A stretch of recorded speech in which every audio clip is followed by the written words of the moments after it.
मेरे साथ इस समय रामपुर से प्रत्याशी हैं आकाश सक्सेना, जिनके बारे में हर कोई जानता है कि करीब 33 मुकदमे आजम खां पर निभाने वाले लोग हैं, व्यक्ति हैं, और जिन्होंने एक के बाद एक कागजात निकालने की कोशिश करी कि आखिर आजम खां को जेल कैसे भेजा जाए। तो उनमें आकाश सक्सेना का बहुत बड़ा योगदान माना जा रहा है। यहाँ के लोग ये भी मानते हैं और सब समझते भी हैं। तो पहला सवाल पे आप पर भरोसा किया गया है बीजेपी की तरफ से। इस चुनाव में जो है वो आजम खां जेल में है, आप सड़क पर हैं। ये चुनाव लड़ी कैसे, क्योंकि एक आदमी जेल के अंदर और आप रोड पर लगातार लोगों से मुखातिब हो रहे हैं, तो रिस्पांस कैसा आ रहा है? देखिए, जनता, रामपुर की जनता को ये बताने की ज़रूरत ही नहीं है आज़म खान के बारे में, क्योंकि जनता बहुत अच्छी तरीके से पिछले 4 सालों में, जब से आज़म खान के बारे में रामपुर के लोगों को, रामपुर के जो आवाम है उसको जब से पूरी पिक्चर पता लगी है। क्योंकि आज़म खान आज से पहले जितनी बार भी यहाँ 9 बार वे विधायक रहे, वो एक दूसरे चेहरे के साथ रहे, लेकिन इस बार जो चेहरा वो जनता के सामने है।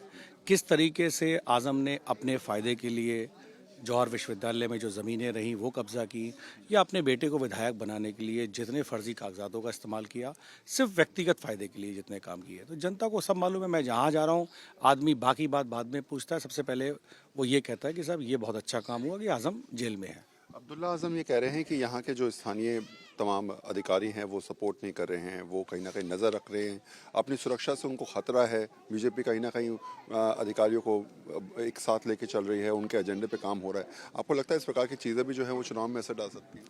देखिए, उन लोगों ने हमेशा उस प्रशासन की उम्मीद की है जो प्रशासन या जो पुलिस उनकी भैंसों को ढूंढने का काम करे। उन्होंने हमेशा उसी चीज़ की उम्मीद की है कि जो पुलिस है वो उनकी भैंसों को ढूंढती रहे। लेकिन ये योगी बाबा की सरकार है, यहाँ की पुलिस या प्रशासन सही दिशा में काम करता है, और जो गुंडे हैं उनको अपनी असली जगह पे पहुँचाने का काम कर रहा है। और जो मुलजिम हैं उनकी बातों पे क्या भरोसा करना, ये लोग तो मुलजिम हैं, ये बेल पर छूट के आए हैं, बरी थोड़े ना हुए हैं, और फिर दोबारा इनकी जगह वापस अभी जेल है। अच्छा, मुझे बताइए कि आपने जो मुकदमे लिखवाए, ये तो बड़ा रिसर्च वर्क चाहिए होता है इन सब चीज़ों के लिए। कितना टाइम आपको लगा ये सब करने में, कि एक के बाद एक चीज़ें निकालना फिर उसको करना? ये पूरे क्या इलेक्शन की तैयारी जो है माना जाए कि करीब पिछले 5 साल से चल रही है? नहीं, देखिए, मैं जब से 2012 से समाजवादी पार्टी की सरकार थी, लगातार मेरा संघर्ष तभी से आरंभ था। आज़म जब मंत्री थे, मैंने तभी बहुत शिकायतें की थी, लेकिन उस समय अखिलेश जी भी बहुत ज़्यादा परेशान थे रामपुर को लेकर, क्योंकि रामपुर तो केंद्र शासित ज़िला बना हुआ था। जिस तरीके से आज़म ने यहाँ की फैक्ट्रियाँ समाजवादी पार्टी की सरकार में बंद करवाईं, यहाँ के इंडस्ट्रिस्ट हैं उनको, उनके ऊपर बहुत दबाव पड़वाया, हर, चाहे वो जो यूनिवर्सिटी के चंदे का मामला रहा हो या कोई और मामले, हमेशा जो है वो दबाव बनाया इन्होंने इंडस्ट्रीज़ को लेकर। जो इंडस्ट्रीज़ के लोग हैं, इवन जो इंडस्ट्रिस्ट हैं, उनकी रातों रात फैक्ट्रियां तोड़ने के भी आदेश किए गए थे यहाँ, जिसके लिए मैं उनकी सरकार में, तब के मुख्यमंत्री रहे अखिलेश जी से मैं जाकर मिला था।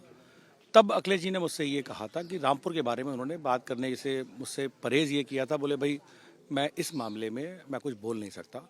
तो लिखा पढ़ी तो हमारी तभी से शुरू थी, और सब लड़ाई हमारी कोर्ट की लड़ाई थी जो तब से चल रही। सरकार बदली, परिस्थितियां जब बदली तो सुनने वाले लोग आए, तो चीज़ें आगे बढ़ी, और हर मुकदमा पेपर एविडेंस के आधार पर है।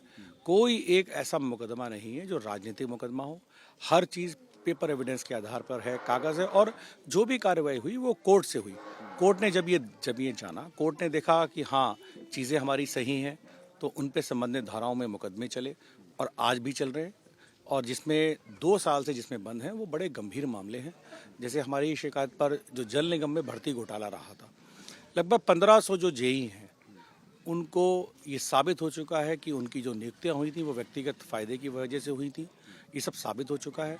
शत्रु संपत्ति का बहुत बड़ा मामला है कि जो जौहर विश्वविद्यालय के बीच में जो एक बहुत गरीब मुसलमान है इमामुद्दीन, उसकी लगभग 250 बीघा ज़मीन थी, तो वो केंद्र सरकार ने शत्रु संपत्ति के नाम से वो संपत्तियां दी हुई थी।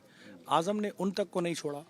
कहने का मतलब सिर्फ इतना है कि आज़म ने रामपुर के मुसलमानों पर जिस तरीके से जुल्म किए हैं, रामपुर के दलितों को जिस तरीके से जुल्म किए हैं, आज वो सब जनता के सामने है। मैं जहाँ जा रहा हूँ वहाँ यही बस टॉपिक ही यही होता है कि भाई आज़म के जुल्मों से अब बस त्रस्त है, और अब आज़ादी चाहिए। अच्छा, मगर मैं आपसे पूछूं कि विकास की हम बात करते हैं, हम कहते हैं कि जब इलेक्शन लड़ा जाता है तो मुद्दों के साथ लड़ा जाता है, यहाँ तो मुद्दा ही दूसरा है। यहाँ तो मुद्दों पे ये बात होती है कि वो आप पे आरोप लगाते हैं, आप उन पर आरोप लगाते हैं, यही चलता रहता है। मुद्दों की बात तो कोई कर ही नहीं रहा। नहीं, देखिए, पहली बात तो मुल्जिमों के आरोप लगाने से कोई फ़र्क नहीं पड़ता। आप ये बात बहुत अच्छी तरीके से समझ लीजिए, वो मुल्जिम है। पूरा परिवार हाई कोर्ट के आदेश के बाद वो सब मुल्जिम है, क्योंकि हाई कोर्ट अपने फैसले के आधार पर उनकी विधायकी को छीन चुका है।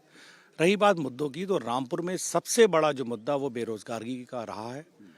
जब से योगी सरकार बनी 2017 के बाद से और आज 2021 तक रामपुर में 100 से ज़्यादा इंडस्ट्रीज़ हम यहाँ लाए। प्लाईवुड फैक्ट्री, जो आजम के टाइम में प्लाईवुड फैक्ट्रियाँ बंद थी, वो हम यहाँ लाए। मेहनता की जो इंडस्ट्रीज़ थी वो लगातार वो उस इंडस्ट्री में इजाफा हुआ। और एक ज़माने में हमारा जो रामपुर था वो उत्तर प्रदेश में कानपुर के बाद दूसरे नंबर पर आया करता था इंडस्ट्रीज़ के मामले में। हमारा उद्देश्य यह है कि हम रामपुर को कानपुर के बाद नहीं लाएंगे, अब हम रामपुर को नंबर 1 पर लाएंगे और रामपुर आजम के नाम से नहीं, उद्योग नगरी के नाम से जाना जाएगा। ये हम मुद्दा लेके चल रहे हैं और हमारा विश्वास है कि भारतीय जनता पार्टी की सरकार बनने के बाद रामपुर वाकई उद्योग नगरी के नाम से जाना जाए। धन्यवाद। हमसे बातचीत करने के लिए। साफ है कि फिलहाल रामपुर के अंदर चुनावी मौसम में आरोप प्रत्यारोप तो चल ही रहे हैं, प्रचार भी चल रहा है और शायद यही प्रचार जो है वो एक अलग दिशा में जाता हुआ नजर भी आ रहा है। अपने सहयोगी मोहम्मद आमिर और कैमरा पर्सन रितेश मिश्रा के साथ वरुण सिन्हा, रामपुर आज तक।